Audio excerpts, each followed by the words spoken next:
SSC 2025 Dinajpur বোর্ডের আমরা পদার্থবিজ্ঞান প্রশ্নের সমাধান করব। এখানে মূলত ঘ সেটের প্রশ্ন আছে। প্রশ্নের সাথে শুধুমাত্র অ্যান্সারগুলো মিলিয়ে নাও এবং কে কত পেয়েছো আমাকে অবশ্যই কমেন্ট সেকশনে জানাও। প্রথম প্রশ্নের উত্তর রেডি না হবে। খ হবে 2-এর খ 1.8 × 10⁻11। 3-এর হচ্ছে গ হবে মধ্যবিন্দুতে তড়িৎ ক্ষেত্র 0।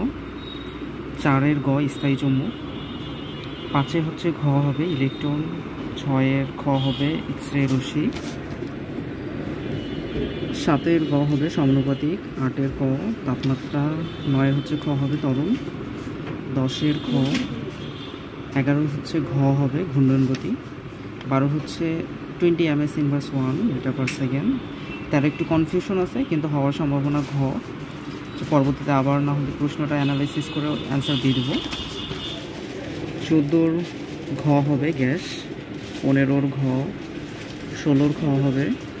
17-র গ হবে চাপ বৃদ্ধি। 18-র ক হবে। 19-এর গ হবে। 20-এর ক হবে। 21-এর হবে 55 m/s। 21। 22-এর খ হবে 8 সেকেন্ড।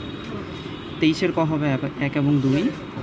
24-এর গ হবে সমতল দর্পণ এবং সর্বশেষ 25-এর ঘ হবে। এই ছিল আমাদের 25টা প্রশ্নের সমাধান। যদি কোনো প্রশ্নের সমাধান ভুল মনে হয় আমাদেরকে কমেন্টসে জানালে সেই প্রশ্নটা অ্যানালাইসিস করে আবার কমেন্টসে তার রিপ্লাই দিয়ে দেবো। সবার আগে সকল প্রশ্নের সমাধান পেতে আমাদের চ্যানেলটিকে সাবস্ক্রাইব এবং পেজটিকে ফলো দিয়ে দেবো।